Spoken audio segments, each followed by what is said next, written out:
요한복음 14장 8절에서 10절까지 있는 말씀입니다. 요한복음 14장 8절에서 10절까지 세 절 말씀을 우리 다 같이 한 목소리로 읽겠습니다. 빌립이 이르되 주여 아버지를 우리에게 보여 주옵소서 그리하면 족하겠나이다. 예수께서 이르시되 빌립아 내가 이렇게 오래 너희와 함께 있으되 내가 나를 알지 못하느냐. 나를 본 자는 아버지를 보았거늘 어찌하여 아버지를 보이라 하느냐. 내가 아버지 안에 거하고 아버지는 내 안에 계신 것을 내가 믿지 아니하느냐. 내가 너희에게 이르는 말은 스스로 하는 것이 아니라 아버지께서 내 안에 계셔서 그의 일을 하시는 것이라. 아멘.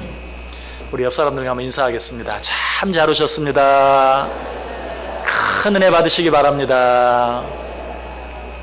네, 여러분들 정말 잘 오셨습니다. 하나님의 큰 은혜가 여러분 모두 위에 또 한 번 넘치게 임하시기를 주님의 이름으로 간절히 축원합니다. 자, 지난 주일에 같은 본문, 같은 제목 가지고 말씀 생각해 보았습니다. 나를 본 자는 아버지를 보았다. 무슨 말이죠? 예수 그리스도를 본 자는 하나님을 보았다. 아버지를 한번 보여달라는 빌립의 질문에 대해서 예수님이 하신 대답입니다. 나를 본 자는 아버지를 보았다. 나를 본 자는 하나님을 보았다 라고 말씀하고 계세요. 자, 그런데 이 말씀이 예수님도 보지 못한 우리에게는 무슨 의미가 있는가? 자, 이 말씀이 무슨 의미가 있다고 그랬어요? 예수 그리스도는 말씀이시라고 그랬어요. 그리고 그 말씀은 곧 하나님이시라고 그랬어요. 그러므로 말씀을 읽고 듣고 보는 자는 곧 예수 그리스도를 본 것이요 하나님을 만난 것이다 라고 말씀드렸어요. 그리고 여러분에게 부탁드렸습니다. 예수 그리스도를 만나기를 원하십니까? 하나님을 보기를 원하십니까? 말씀을 읽으십시오. 말씀을 들으십시오. 말씀을 묵상하십시오. 우리는 말씀을 통해 예수 그리스도를 만날 수 있고 하나님을 만날 수 있습니다 라고 여러분에게 말씀드렸어요. 자, 그런데 이 본문을 통해 얻을 수 있는 중요한 교훈이 이것 말고도 한 가지 더 있습니다. 그것은 무엇입니까? 나를 본 자는 아버지를 보았다 라는 이 예수님의 말씀이 우리의 고백이 될 수 있어야 한다는 사실이에요. 좀 쉽게 이야기하면 나 최형강을 본 자는 아버지를 보았다, 하나님을 보았다 라는 고백을 할 수 있어야 된다는 사실이 좀 이상하죠? 아니 어떻게 그렇게 말할 수가 있습니까? 나를 본 자는 하나님을 보았다. 예수님은 그렇게 말씀하실 수 있지만 어떻게 우리가 그렇게 말할 수 있는가? 우리가 그렇게 말할 수 있어야 하는 근거가 성경에 있어요. 요한복음 17장 18절에 예수님께서 뭐라고 말합니까? 아버지께서 나를 세상에 보내신 것처럼 나도 너희를 세상에 보내노라 라고 말했어요. 자, 아버지께서 예수 그리스도를 이 세상에 왜 보내셨습니까? 하나님을 나타내 보이라고 하나님께서 예수 그리스도를 이 세상에 보내셨어요. 그런데 예수님께 지금 뭐라고 말해요? 아버지께서 나를 세상에 보낸 것처럼 똑같이 나도 너희를 세상에 보낸다. 무슨 말이에요? 아버지께서 나를 보이지 않는 하나님을 나타내 보이라고 이 세상에 보낸 것처럼 나도 너희를 보이지 않는 하나님을 나타내 보이라고 세상에 보낸다 라고 말씀하고 있는 것이, 이 사실이 얼마나 중요하든지 예수님께서는 부활하신 후에도 이 사실을 한 번 더 강조하고 있습니다. 요한복음 20장 21절에서 예수께서 또 이르시되 너희에게 평강이 있을지어다. 아버지께서 나를 보내신 것 같이 나도 너희를 보내노라. 아버지께서 나로 말미암아 하나님을 나타내 보이게 하기 위해서 이 세상에 보낸 것처럼 나도 동일한 목적으로 너희를 세상에 보낸다라고 십자가에 달려 죽으시기 전에 뿐만 아니라 죽으셨다가 부활하신 후에도 이 사실을 한 번 더 우리에게 말씀해 주고 있는 것을 보게 돼요. 뿐만 아니라 아버지 하나님께서는 예수 그리스도를 이 세상에 보내실 때 어떤 목적으로 보내셨는가? 요한복음 1장 9절에 보면 참 빛 곧 세상에 와서 각 사람에게 비추는 빛이 있었다. 하나님이 예수 그리스도를 이 세상에 무엇으로 보내셨습니까? 빛으로 보내셨어요. 세상 모든 사람에게 빛을 비추라고. 자, 그런데 예수님께서는 우리를 향해서 뭐라고 말씀합니까? 너희는 세상의 빛이니라 라고 말하고 있어요. 예수님께서는 자기 자신을 가리켜서 나는 빛으로 세상에 왔다, 나는 사람들에게 빛을 비추기 위하여 세상에 왔다 라고 말씀하셨을 뿐만 아니라 우리를 향해서 너희는 세상의 빛이다, 이 말씀을 붙이면 내가 빛으로 세상에 온 것처럼 너희도 세상에 빛으로 보낸다 라고 우리에게 말씀하고 있는 것이, 무엇보다 이 말씀하신 후에 계속해서 뭐라고 말하죠? 너희는 세상의 빛이라. 산 위에 있는 동네가 숨겨지지 못할 것이요 사람이 등불을 켜서 말 아래 두지 아니하고 등경 위에 두나니 이러므로 집안 모든 사람에게 비치느니라. 너희는 세상의 빛이다. 그러므로 등경 아래, 말 아래 두지 말고 높은 등경 위에 두어서 집안 모든 사람에게 비치게 하라. 이것이 내가 너희들을 세상에 보내는 목적이다. 아버지께서 나를 세상에 빛을 비추게 하기 위해서 보내신 것처럼 나도 너희를 동일하게 세상에 빛을 비추게 하기 위해서 보낸다라고 말씀하고 있는 것이, 그렇다면 우리들은 어떻게 살아야 합니까? 예수님께서 보이지 않는 하나님을 나타내 보이는 삶, 세상에 빛을 비추는 삶을 산 것처럼 우리도 보이지 않는 하나님을 나타내 보이는 삶, 그리고 세상에 빛을 비추는 삶을 살아야 돼.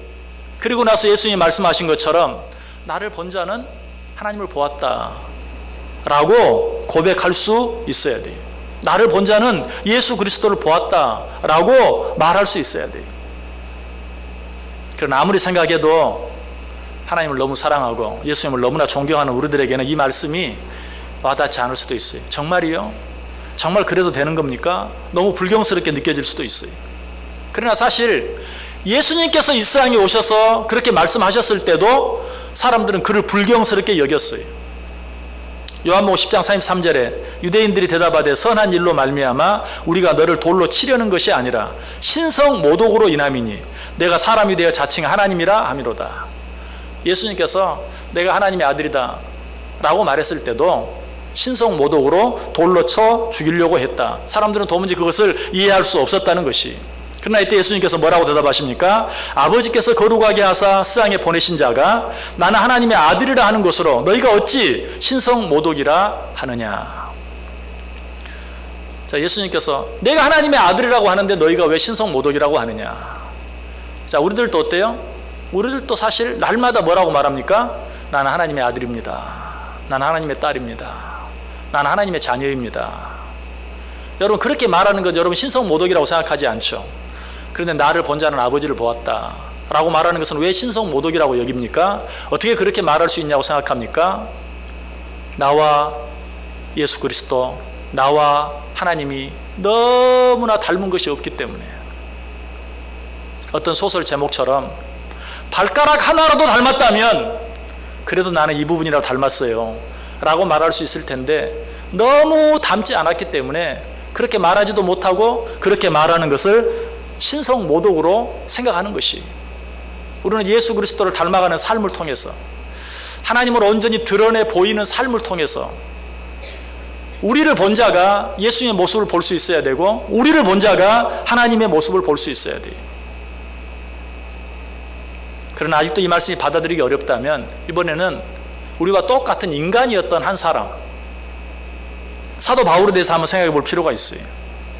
사도 바울은 뭐라고 고백합니까? 고린도전서 4장 15절 16절에서 그리스도 안에서 1만 스승이 있으되 아버지는 많지 아니하니 그리스도 예수 안에서 내가 복음으로써 너희를 낳았음이라. 그러므로 내가 너희에게 권하노니 너희는 나를 본받는 자가 되라. 너희는 나를 본받으라. 아니, 어떻게 그렇게 말할 수 있습니까? 자기가 예수님인가? 자기가 하나님인가? 너희는 나를 본받는 자가 되라. 사도 바울이 이렇게 말할 수 있었던 이유가 무엇입니까? 갈라디아서 2장 20절에 있는 대로 내가 그리스도와 함께 십자가에 못 박혔나니 그런즉 이제는 내가 사는 것이 아니요 오직 내 안에 그리스도께서 사시는 것이라. 이제 내가 육체 가운데 사는 것은 나를 사랑하사 나를 위하여 자기 자신을 버리신 하나님의 아들을 믿는 믿음 안에서 사는 것이라. 바울이 어떻게 이렇게 말할 수 있어요? 나를 본받는 자들아, 감히 어떻게 바울이 그렇게 완전한 자였습니까? 아니, 그럼에도 불구하고 그가 그렇게 말할 수 있는 것은 그가 완전한 자였기 때문이 아니, 그리고 다른 사람과 비교했을 때 월등히 뛰어난 자였기 때문도 아니, 자기 자신은 십자가에 못 박혀 죽었고 이제 내 안에 사는 것은 그리스도이기 때문에 그는 그렇게 말할 수 있었던 것이, 내가 그리스도와 함께 십자가에 못 박혔나니 그런즉 이제는 내가 산 것이 아니요 내 안에 그리스도께서 사신 것이라. 이제 내가 육체 가운데 사는 것은 나를 사랑하사 나를 위하여 자기를 버리신 그리스도를 믿는 믿음 안에서 사는 것이라. 이제 더 이상 나는 나가 아니, 이제 더 이상 나는 내 주인도 아니, 내 주인은 하나님이, 내 안에 예수 그리스도께서 계세요. 그래서 그는 담대하게 말했어요. 나를 본받는 자 되라. 행위적으로 자기의 모든 것을 본받는 것이 아니라 예수 그리스도를 나의 주인으로 온전히 모시고 살아가는 그 삶, 그 삶에 있어서 나를 본받으라 라고 말하고 있는 것이, 오늘 본문에서 예수님께서 나를 본받는 자는, 나를 본 자는 아버지를 보았다 라고 말할 수 있는 이유가 무엇입니까? 예수님도 동일한 이유로 그렇게 말씀하셨던 것을 봐요. 10절과 11절 보세요. 내가 아버지 안에 거하고 아버지는 내 안에 계신 것을 내가 믿지 아니하느냐. 내가 너희에게 이르는 말은 스스로 하는 것이 아니라 아버지께서 내 안에 계셔서 그의 일을 하시는 것이라. 예수님이 왜 나를 본 자는 아버지를 보았다라고 말합니까? 내 안에 누가 계시기 때문에? 아버지가 계시기 때문에. 지금 내가 하는 말도 내가 하는 말이 아니라 아버지께서 하시는 말이기 때문에 예수님께서는 나를 본 자는 아버지를 보았다라고 말하고 있어요. 여러분, 정말 여러분 안에 예수 그리스도가 계십니까? 여러분 정말 하나님이 여러분의 주인인 것을, 예수 그리스도가 나의 주인 되시는 것을 믿고 고백하십니까? 그렇다면 나도 그렇게 말할 수 있어야 돼요. 나를 본 자는 아버지를 보았다. 여러분, 그런데 아직도 나는 그렇게 말할 자신이 없고 또 그렇게 살아드릴 수 있는 자신이 없는 분들이 많을 것이, 어떻게 하면 사도 바울처럼 설령 예수님처럼 나를 본 자는 아버지를 보았다 라고까지는 말하지 못한다 할지라도 바울처럼 나를 본받는 자 되라 라고 말할 수 있는 삶을 살 수 있을까? 그것은 사도 바울이 우리 그리스도인들에게 지어준 세 가지 별명들을 자세히 생각해 보면, 아, 이렇게 살면 되겠구나, 아, 이렇게 살아야 되겠구나 하는 것을 생각해 볼 수 있어요. 사도 바울이 우리 그리스도인들에게 지어준 첫 번째 별명이 무엇입니까? 고린도후서 2장 15절에 우리는 구원받는 자들에게나 망하는 자들에게나 하나님 앞에서 그리스도의 향기니라. 그리스도의 향기.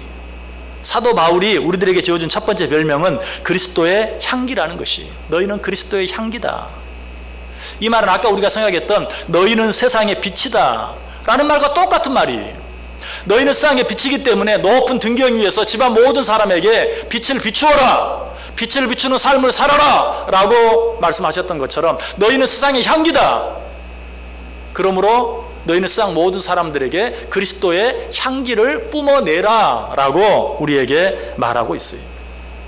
빛은 마땅히 어두운 곳을 밝혀야 하는 것처럼 향기도 악취 나는 곳에서 그 악취를 없애고 향기를 풍길 수 있는 그러한 삶을 살아야 된다는 것이. 그런데 이 향기는 아주 독특한 특징이 한 가지 있어요. 그것은 무엇입니까? 향기가 좋지 않은 어떤 냄새와 섞이면 그야말로 견딜 수 없는 악취가 되고 만다는 것이. 우리 그리스도인들이 이걸 조심해야 돼요. 우리는 그리스도의 향기예요. 예수 믿는 사람들은 그리스도의 향기예요. 그런데 이 향기가 세상의 악취와 섞이면 그것은 그야말로 견딜 수 없는 그 어떤 악취보다도 심한 악취가 되고 마는 거예요. 그 증거를 이야기해 볼까요? 예수를 믿는 어떤 사람과 예수를 믿지 않는 어떤 사람이 똑같은 잘못을 저질렀어요. 자, 어디에서 냄새가 많이 납니까? 어디에서 냄새가 많이 납니까? 예수 믿는 사람에게서 냄새가 많이 나요. 예수 믿지 않는 사람에게는 그냥 그런 냄새 있을 수도 있지. 그러나 예수 믿는 사람에게서 나는 냄새는 훨씬 고약하게 돼요. 왜 그렇죠? 우리는 그리스도의 향기인데 그리스도의 향기된 우리가 세상의 냄새와 섞였기 때문에 그래요. 그리스도의 향기된 우리가 구별된 삶, 세상 사람들과 구별된 삶을 살지 못하고 세상 사람들과 똑같은 삶을 살 때 그리스도의 향기와 세상의 냄새가 섞일 때 거기에서 악취가 나게 되는 거예요. 여러분 이 사실을 알아야 돼요. 그래서 혹 어떤 잘못을 저지르면 누가 똑같은 잘못, 정치인이든지 뭐 일반 사람인지 누가 잘못을 저질렀는데 그 사람이 크리스찬이다 하면 기자들은 어떻게 해야 냄새가 많이 나는지를 알기 때문에 굳이 거기에 그 얘기를 하지 않아도 되는데 어느 교회 집사, 어느 교회 장로, 어느 교회 목사라는 말을 덧붙이는 거예요. 왜? 기자들은요 될 수 있으면 냄새를 많이 나게 만들어야 돼요. 그래야 그 사람이 좋은 훌륭한 기자예요. 냄새를 많이 풍겨야 돼. 그래서 영어로는 기자들을 스카빈저라고 그래요. 스카빈저가 뭐냐면 썩은 동물의 사체를 먹고 사는 짐승을 스카빈저라고 그래요. 기자들은 그런 데만 쫓아다니잖아요. 그래서 똑같은 일을 봐도 예수 믿는 사람이 그랬다고 하면 더 냄새가 나기 때문에 그걸 강조하는 거예요. 여러분, 우리는 그리스도의 향기예요. 그러므로 세상에 살아가면서 세상의 냄새와 섞여서는 안 돼요. 그리스도인으로서 그리스도인이 풍겨야 되는 그리스도의 향기를 풍기며 살아야 돼요. 이것이 하나님께서 예수 그리스도를 세상에 보내신 것과 동일하게 예수 그리스도께서 우리를 세상에 보내신 목적을 성취하며 이루며 살아드리는 삶이. 자, 바울이 우리에게 지어준 또 한 가지 별명이 있어요. 두 번째 별명.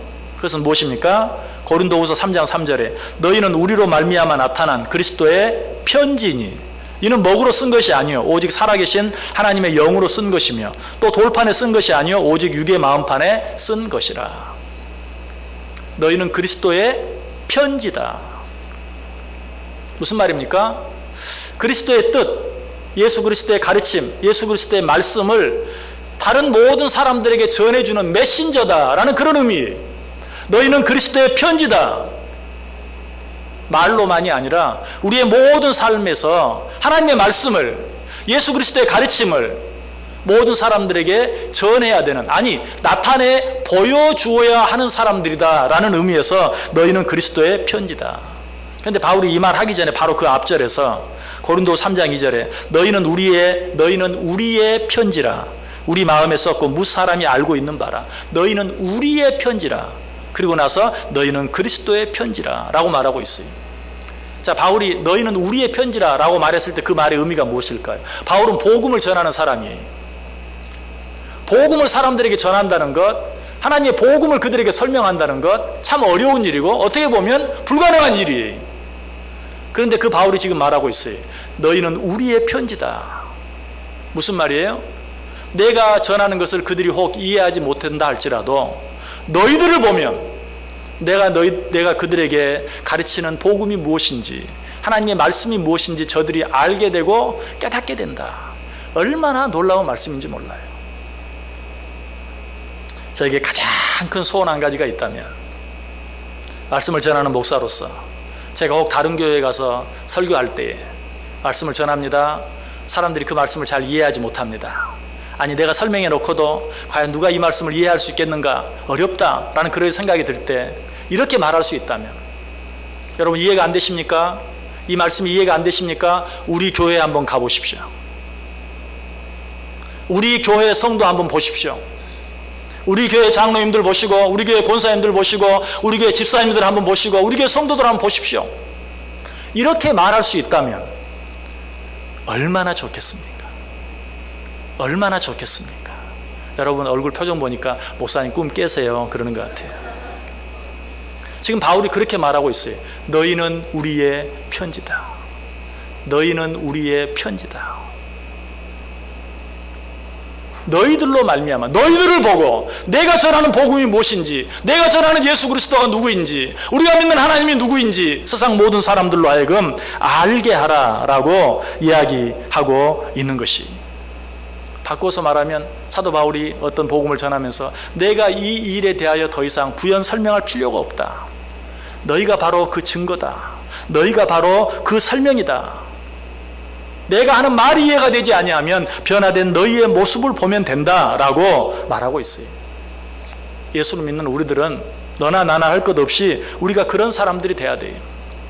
예수 믿어야 돼요. 왜냐하면요, 예수님은 이런 분이고요, 교회는 이런 곳이고요, 그러니까 교회 나오셔야 돼요. 물론 이건 너무 중요한 일이에요. 너무 귀한 일이에요.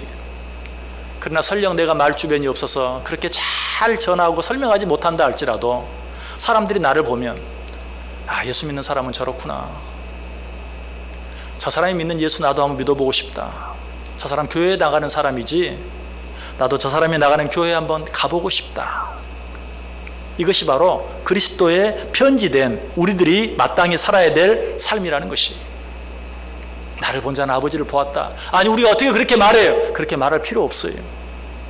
내 삶으로 사람들이 예수 믿는 사람들은 정말 다르구나, 저 사람이 믿는 예수님 나도 믿어보고 싶고 저 사람이 가는 교회 나도 한번 가보고 싶다. 그것이 바로 무언 중에 나를 본 자는 아버지를 보았다, 나를 본 자는 하나님을 만났다 라고 말하고 있는 것이.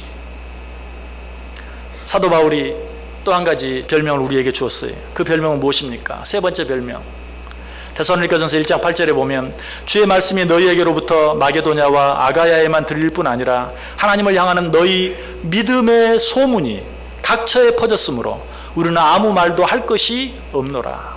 너희 믿음의 소문.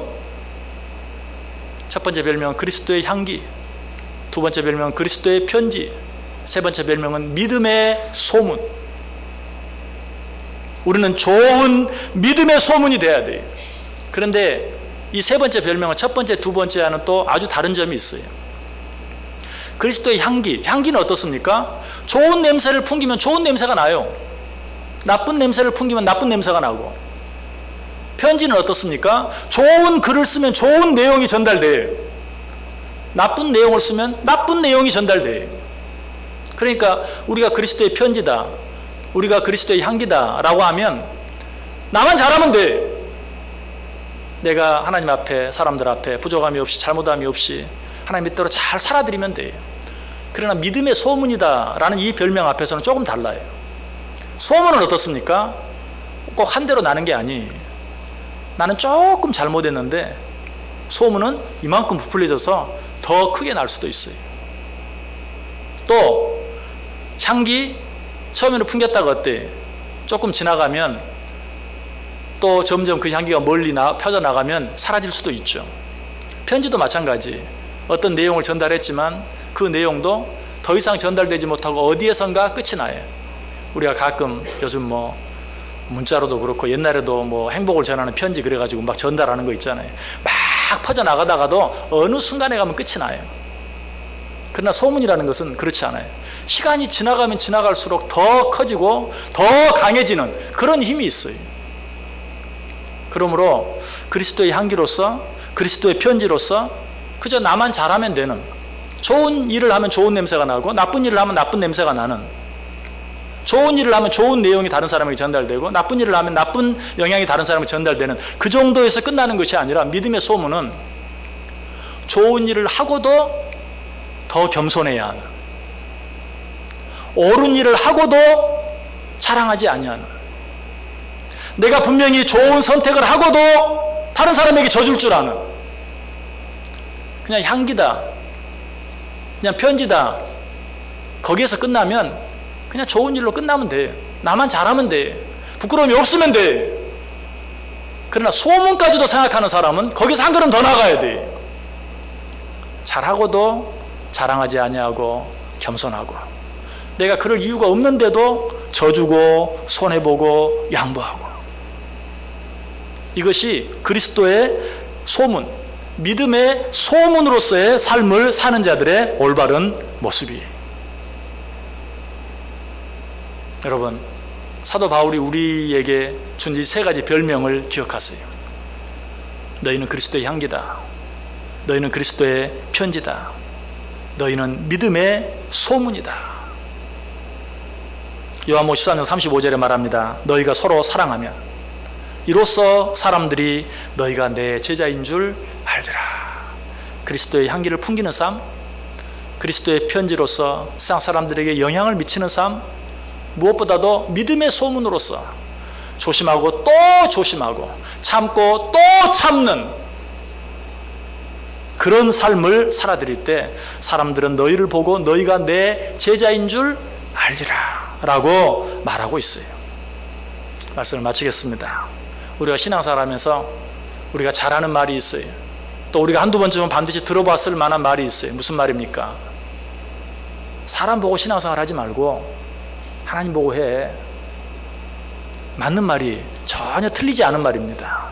잘못된 말 아닙니다. 옳은 말이에요. 여러분, 사람 보고 신앙생활 하지 말고 하나님 보고 신앙생활 하세요. 그러나 그것이 우리들의 핑계가 되면 안 돼요. 그것이 우리들의 핑계가 되면 안 돼요.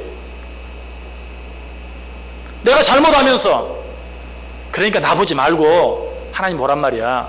그런 핑계가 되어서는 안 된다는 것이.